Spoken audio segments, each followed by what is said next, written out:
Bonjour les amis, changement de cadre pour cette petite vidéo de formation où je me propose d'aborder avec vous la question de la langue latine et du chant.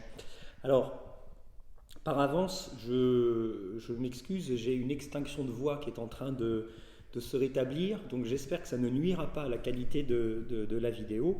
Je vous rassure, c'est pas le Covid, mais de toute manière, comme je ne suis pas en paroisse ce week-end, vous n'aurez pas de risque. Et Cédric, je vous rassure, c'est pas le Covid.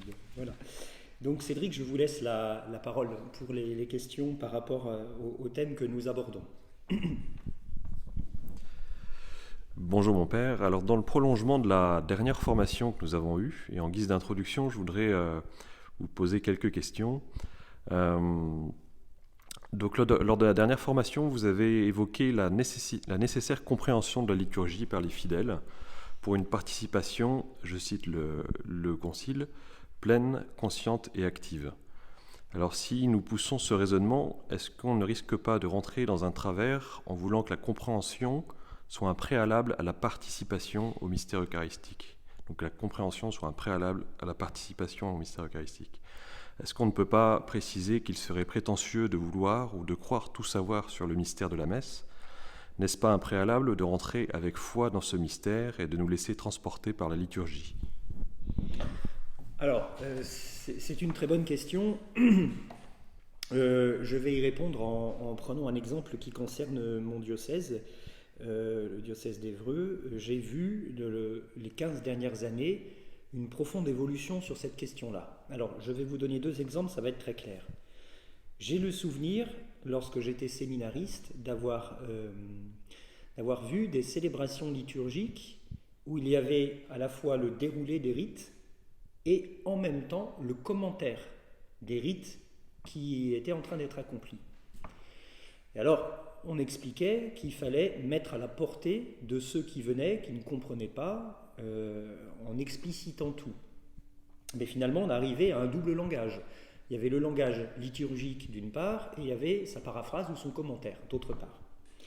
Et puis, maintenant, il y a une quinzaine d'années, on m'a demandé de faire partie d'un groupe de travail sur les préparations de baptême au niveau du diocèse, qui s'adressait à des gens qui n'ont aucune culture chrétienne, rien du tout.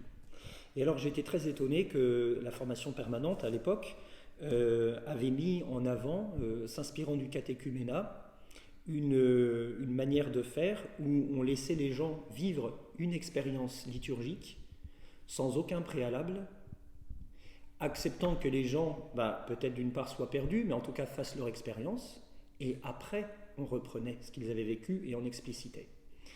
Et j'avais trouvé cette évolution très heureuse, parce que dès l'instant qu'on est obligé de paraphraser sans arrêt la liturgie, ça veut dire qu'il y en a un des deux qui est en trop. Bon. Et ça veut dire qu'en tout cas, le langage liturgique, ça ne sert à rien de le développer si c'est pour tout réexpliquer à côté.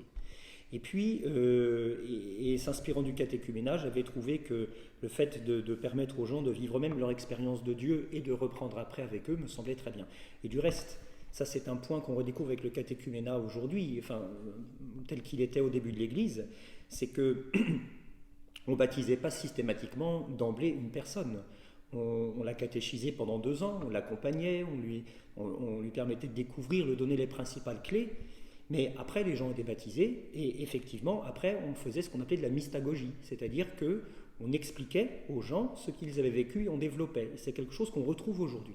Alors je crois que votre question, elle est pertinente, elle est très, très pertinente au sens où il faut à la fois permettre aux gens qui ne connaissent pas de donner des éléments pour ne pas être perdus, pour pouvoir comprendre un minimum, mais sans avoir la prétention de tout comprendre, parce que ça on se trompe.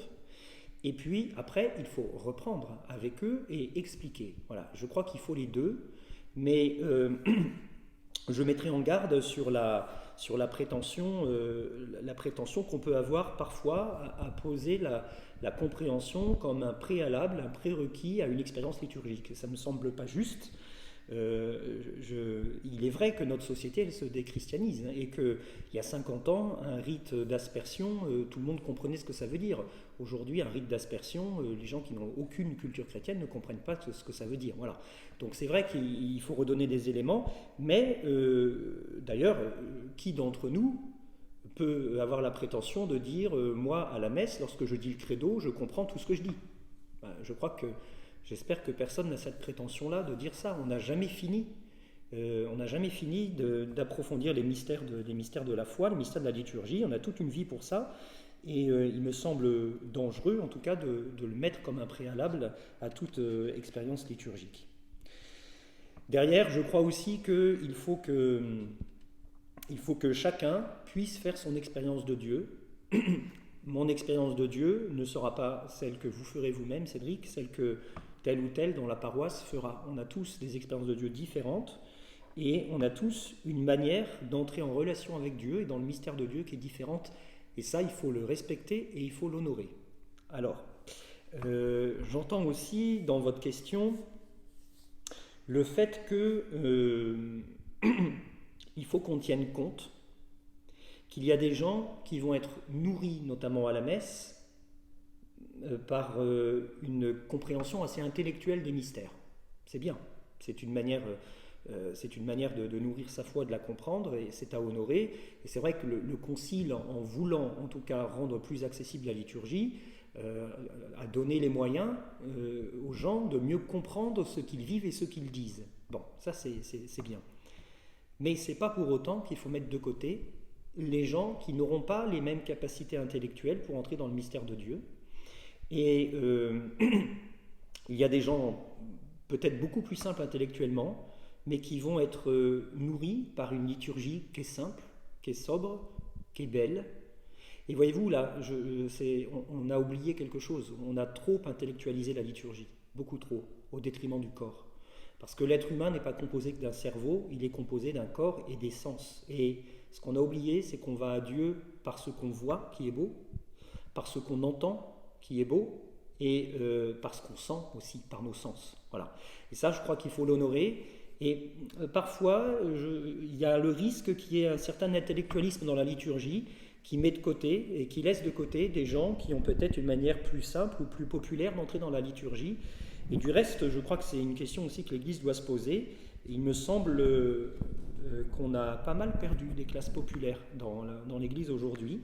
Les milieux populaires ont été abandonnés. On a eu du mal à les rejoindre. Et même si moi je peux avoir des divergences sur telle ou telle action, je rends hommage à tous les prêtres ouvriers. Alors après qui ont pris d'autres options qui ne sont pas les miennes, mais il y a eu un courant qui a été très beau dans l'Église de vouloir rejoindre les gens qui sont loin. Voilà. Et ça, je leur rends hommage, comme l'Action catholique aussi, qui a voulu rejoindre des milieux éloignés. Ben, ça, c'est tout à fait louable. Peut-être qu'aujourd'hui, on est un peu trop intellectualiste et que par notre manière de célébrer, on laisse un peu de côté les gens qui ne vont pas entrer dans le mystère de Dieu de cette manière-là. Et parfois, on est un peu méprisant, je trouve. Alors, du reste, dans ce que je vous dis, on voit bien qu'aujourd'hui se redéveloppe ce qu'on appelle les traditions populaires. Oui, c'est ça, les pèlerinages. On voit revenir les dévotions aux saints, les processions. Et l'Église de France s'est interrogée justement sur le retour de ces dévotions populaires. Si elles reviennent, c'est peut-être qu'elles ont été un peu abandonnées. Alors, je voudrais, pour terminer la réponse à votre question, redire que la première finalité de la liturgie, et là je crois que j'aurais fini ma réponse, la première finalité de la liturgie, c'est de rendre un culte à Dieu. La liturgie, elle nous fait glorifier Dieu. Vous l'avez au chapitre 5 de Sacrosanctum Concilium. Le texte dit « Cette œuvre de la rédemption des hommes et de la parfaite glorification de Dieu ». Voilà. Le but de la liturgie, c'est de glorifier Dieu. Alors, ça veut dire que par nature, la liturgie, elle nous entraîne vers Dieu, elle nous tourne vers Dieu. Et en même temps qu'elle s'adresse aux hommes, mais elle nous fait sortir de nous pour aller vers Dieu. Moi, je crois que la liturgie, elle est dénaturée si, en fait, elle conduit à l'homme. Elle n'est plus dans sa finalité, un peu comme l'épisode du veau d'or, vous voyez, dans le récit de l'Exode. La liturgie, elle doit nous faire sortir de nous-mêmes, de nos propres présupposés, pour entrer dans quelque chose qu'on ne maîtrise pas, qu'est le mystère de Dieu, ce qui implique en fait une véritable capacité à se dessaisir et à sortir de soi, ce qui n'est pas toujours simple pour tout le monde. Très bien, merci. Deuxième série de questions maintenant. Le Concile a donné une place notable à la langue vernaculaire, c'est-à-dire au français pour nous, dans la liturgie, et certains ont voulu croire que la langue latine et le chant grégorien étaient relégués aux oubliettes de l'histoire de l'Église. Alors, est-ce que cette compréhension, elle est juste? Que dit réellement le Concile sur ce point? De la même manière, beaucoup sont persuadés que le latin fait fuir les fidèles et ne permet pas à la liturgie de se mettre au niveau de la société moderne. Est-ce que c'est juste? Et peut-on tracer un bilan de cette pratique depuis 50 ans maintenant? Bon, alors, vaste question. Alors, il est vrai que le Concile a insisté pour permettre une meilleure intelligibilité de la liturgie et donc a dit clairement que pour une meilleure compréhension, on pouvait avoir davantage recours à la langue vernaculaire dans la liturgie. Ça, c'est vrai que c'est une des finalités du Concile, et d'ailleurs, je vous le lis, c'est au paragraphe 36 de la Constitution, Sacrosanctum Concilium. Alors, voilà ce que dit le texte, pour répondre à la question de la langue. L'usage de la langue latine, sauf droit particulier, sera conservé dans les rites latins. Toutefois, soit dans la messe, soit dans l'administration des sacrements, soit dans les autres parties de la liturgie, l'emploi de la langue du pays peut être souvent très utile pour le peuple. On pourra donc lui accorder une plus large place, surtout dans les lectures et les monitions, dans un certain nombre de prières et de chants, conformément aux normes qui ont été établies sur cette matière. Voilà. Alors, effectivement, le Concile dit ça, mais vous avez entendu dans quel ordre le Concile dit? Le Concile dit que l'usage de la langue latine, premier point, est conservé dans les rites latins, et deuxièmement, toutefois, soit dans la messe, soit dans les sacrements, l'emploi de la langue du pays peut être souvent très utile pour le peuple. Voilà, donc il y a la règle générale, conservation du latin dans l'Église de langue latine, et concession des langues vernaculaires. Le paragraphe 54, vous pourrez aller voir aussi, le paragraphe 54 dit clairement la même chose. On pourra donner la place qui convient à la langue du pays dans les messes célébrées avec concours de peuple, surtout pour les lectures et la prière commune. Voilà. On veillera cependant à ce que les fidèles puissent dire ou chanter ensemble en langue latine aussi les parties de l'ordinaire de la messe qui leur reviennent. Voilà aussi, on retrouve la même idée. Alors, j'en tire plusieurs réflexions.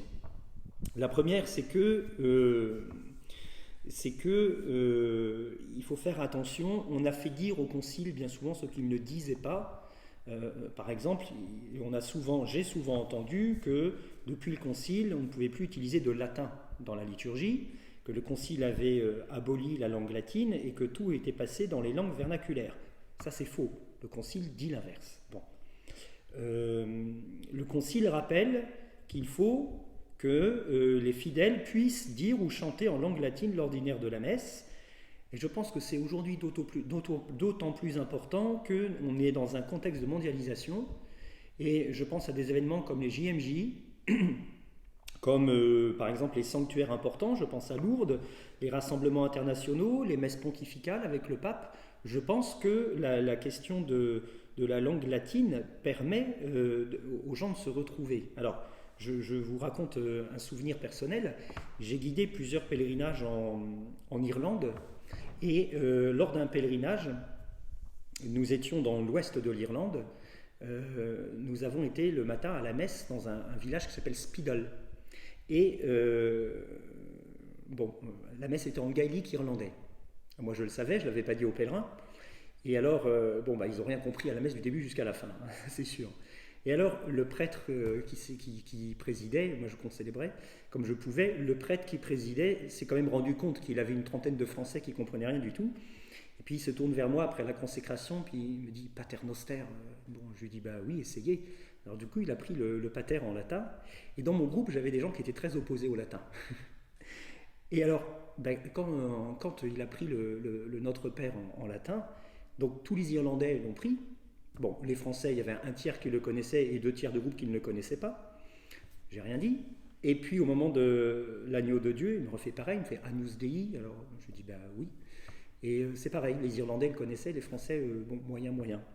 Mais à la fin, les pèlerins opposés au latin sont venus me trouver, ils m'ont dit bah, heureusement qu'il y avait le latin quand même, parce que sinon on n'aurait rien compris.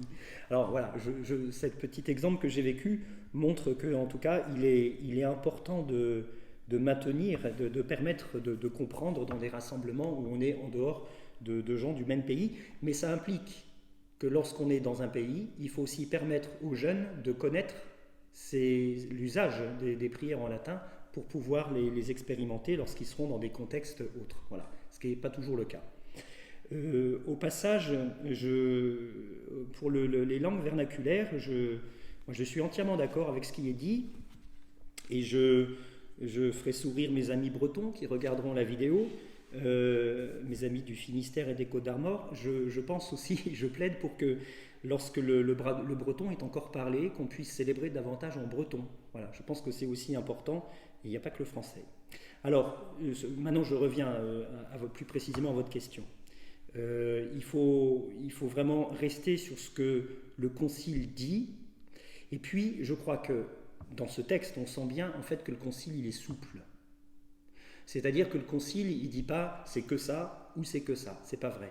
Il donne une règle, il permet un assouplissement pour une meilleure compréhension, mais je crois en fait que la difficulté de ce texte, elle est là aussi, c'est qu'il est souple. Et donc, ça veut dire qu'il est question d'équilibre. Et on ne peut pas le rigidifier d'un côté ou de l'autre. Moi, je crois que c'est ce que l'Église a voulu, et cette souplesse, il faut la défendre. À mon avis, elle est un bien, elle est une question d'équilibre. Donc, ça veut dire qu'on n'exclut ni l'un ni l'autre, et que l'équilibre n'est jamais acquis. Il dépend des pasteurs, il dépend des assemblées, des sensibilités dans les paroisses, mais je crois que là, il y a une question importante. Voilà. Alors, vous évoquez dans votre question, Cédric, le chant grégorien. Le Concile en parle, c'est au paragraphe 116, quand il aborde la question de la musique et des chants. Et le Concile dit, alors là aussi, c'est le même constat que tout à l'heure, l'Église reconnaît dans le chant grégorien le chant propre de la liturgie romaine. C'est donc lui qui, dans les actions liturgiques toutes choses égales, doit occuper la première place. Les autres genres de musique sacrée, surtout la polyphonie, ne sont nullement exclus de la célébration des offices divins, pourvu qu'ils s'accordent avec l'esprit de l'action liturgique.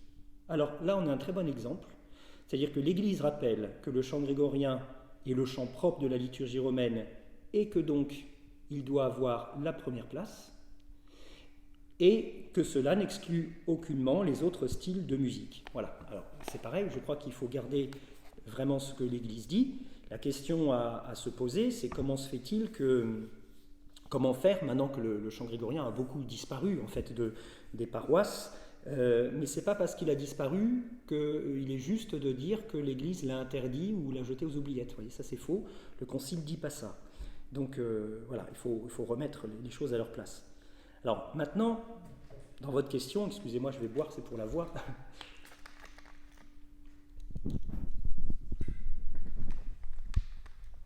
Voilà, ça va être un peu mieux.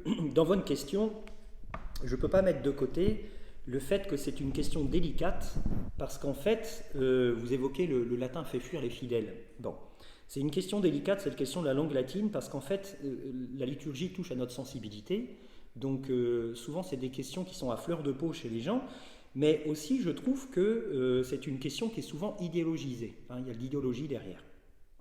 Alors, je donne un autre exemple là, que j'ai rencontré cet été.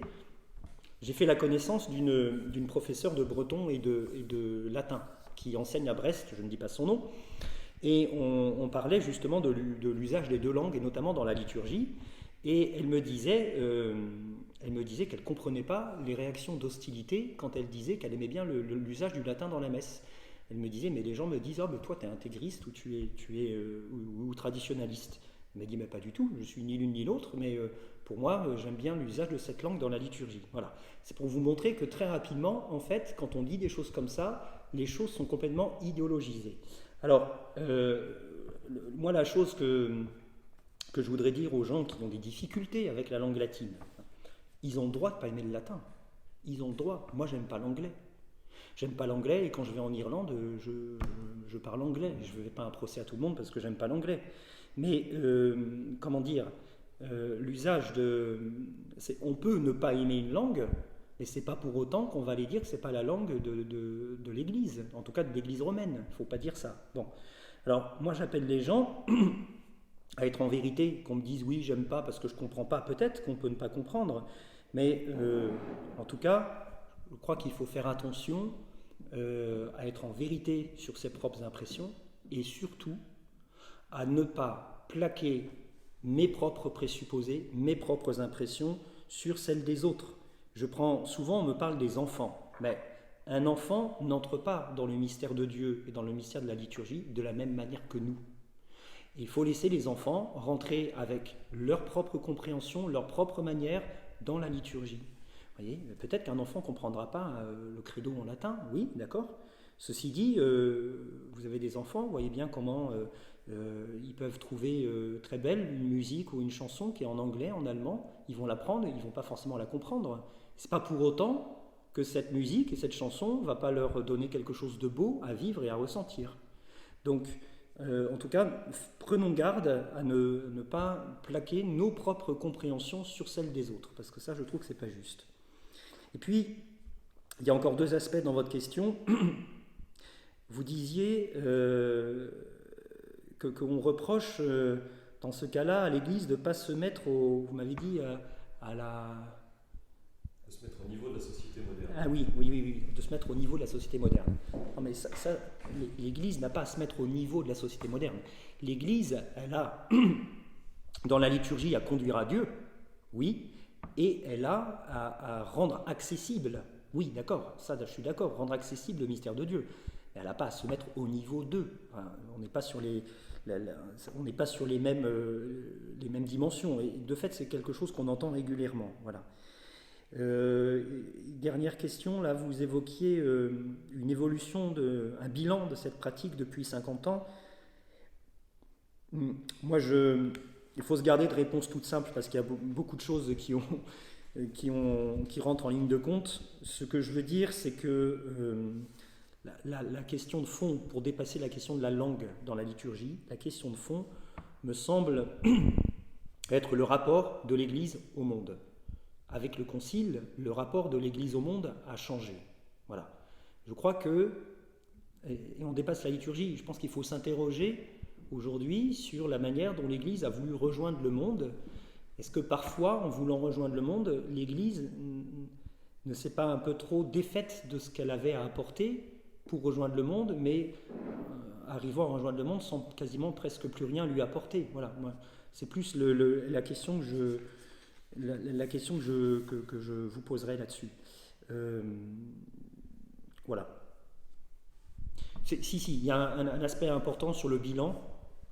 Je crois que aujourd'hui, on voit notamment au niveau de la jeunesse, des jeunes, on voit qu'il y a deux voies d'accès à Dieu et à l'Église. Hein, grosso modo, à la fois, je me place de 15 à 28, 29 ans. C'est le renouveau charismatique. Beaucoup de jeunes ont fait une expérience de groupe du renouveau, de groupe de prière, redécouvrent la foi et arrivent à la pratique religieuse. Et il y a les milieux plus traditionnalistes. Voilà. Alors, c'est vrai qu'aujourd'hui, c'est une donnée, hein, dans la jeunesse française en tout cas, c'est une donnée. La donnée des jeunes qui arrivent et des jeunes foyers sont marqués ou par une tendance ou par l'autre. C'est-à-dire que ce qui était, il y a 50 ans, le vecteur de transmission de la foi pour les jeunes, qui étaient les familles, ça, il faut reconnaître qu'aujourd'hui, la transmission de la foi en famille, elle s'est réduite. Elle s'est réduite. Même notre paroisse est encore privilégiée, mais elle se réduit. C'est plus le vecteur principal. Voilà. Et maintenant, une troisième série de questions, plus particulièrement par rapport au grégorien dont on a déjà parlé. Donc le grégorien est souvent méconnu et incompris, et rares sont les paroisses qui l'utilisent lors de la messe sous la forme ordinaire du rite. Est-ce juste de se priver de ce patrimoine multiséculaire de l'Église ? Beaucoup le trouvent difficile à chanter et donc inadapté aux messes paroissiales. Alors comment est-ce qu'on peut le réintroduire dans la liturgie d'aujourd'hui et quels bénéfices en tirer ? Oui, c'est une question compliquée. J'ai déjà répondu en partie en disant que est-ce juste de considérer qu'il n'a plus à avoir lieu dans les paroisses ? Non, je ne crois pas. C'est pas ce que dit le Concile. Maintenant, le problème de fond, c'est que de fait, il a été abandonné et que pour beaucoup, maintenant, on se retrouve dans une situation où ça fait 30 ou 40 ans qu'il n'y a plus de grégorien dans les paroisses. Voilà. Alors, dans le grégorien, moi je distinguerais deux choses. Il y a ce qu'on appelle l'ordinaire de la messe, le Kyrie, le Gloria, le Credo, Sanctus Agnus, et puis il y a ce qu'on appelle le propre. Le propre, c'est vrai, il n'est pas toujours très facile à chanter. Donc ça, aujourd'hui, je pense que dans les paroisses qui le peuvent, si on peut avoir une scola grégorienne qui travaille ça, c'est bien. Mais de fait, le propre n'est pas le propre du chant de l'Assemblée. Ça, c'est un peu compliqué. Par contre, je pense que sur les ordinaires, il y a des choses qui peuvent revenir assez facilement, mais tout est une question d'équilibre, comme je le disais tout à l'heure. Ceci étant dit, vous dites que parfois il est difficile à chanter. Oui, c'est vrai.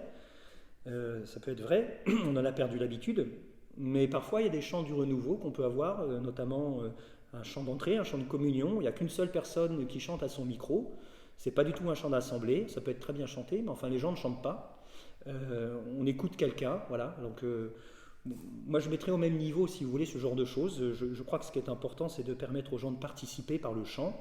Mais je ne crois pas qu'il y ait que le chant grégorien qui soit difficile. Parfois, il y a des choix de chants et de cantiques et de styles de musique qui ne favorisent pas une participation de l'Assemblée et qui parfois tournent un peu à « je me mets en avant à chanter un truc qui me plaît » et voilà. Donc je ne suis pas sûr qu'on soit vraiment dans un esprit de participation communautaire. Maintenant, je crois qu'il faudrait, mais ça c'est pas mes moyens à moi, mais il y a tout un travail à faire sur, découvrir et mieux connaître le chant grégorien. Parce que des thérapeutes vous diront que lorsqu'il faut calmer des gens, eh ben, on leur met du grégorien. Alors, je l'ai entendu d'un médecin récemment, mais en fait, je pense que dans la mouvance un peu de retour à l'écologie là, qu'on vit en ce moment, je pense que c'est un argument qui peut être accessible, ça. Le chant grégorien, il ne repose pas sur un rythme ou binaire ou ternaire, mais il repose sur un rythme et binaire et ternaire. Et notamment, il est construit sur le mouvement de fond d'un homme qui se repose. Vous savez que, dans la vie de tous les jours, on respire, enfin on inspire, on respire. Voilà, il y a un mouvement en double. Quand on dort, quand on est au repos, on inspire, il y a une pause, et on expulse l'air, on respire. Donc on a un rythme ternaire. Le rythme de l'homme au repos est un rythme ternaire. Ça, il y aurait quelque chose aussi quand on dit que l'homme est créé à l'image de Dieu, la Trinité, voilà, il y a peut-être un truc aussi à réfléchir aussi dans ce rythme fondamental de base. Le chant grégorien, il repose sur ce rythme ternaire. Inspiration, pause, expiration. C'est une des raisons pour lesquelles aujourd'hui on découvre que ce qu'on a souvent expérimenté, c'est que c'est un chant qui calme. Pourquoi ? Parce qu'il reprend le mode de fonctionnement le plus basique de l'homme qui se repose. Donc il est profondément calme. Après, dans la construction, il a pour lui, il est issu de la pratique de la Lectio Divina, la méditation de la parole de Dieu, et donc il donne la première place à la parole de Dieu, la mélodie vient en second. La mélodie, elle n'est qu'un support, une mise en valeur de la parole de Dieu. Je pense que vous voyez ces deux pistes là que je fais que évoquer, mais qu'il faudrait travailler davantage. Ces deux pistes peuvent suffire à ouvrir des perspectives et à faire réfléchir de manière un peu nouvelle sur ce chant qui a pour particularité qu'il va nous faire sortir de nous-mêmes, de notre univers, pour rentrer dans le mystère de Dieu. Voilà ce que je pourrais vous répondre, Cédric, pour cette question. Merci mon père. Je vous en prie, on se retrouvera pour la prochaine vidéo sur la question de l'aspect dialogal de la messe et l'aspect sacrificiel. Voilà, bonne fin de journée.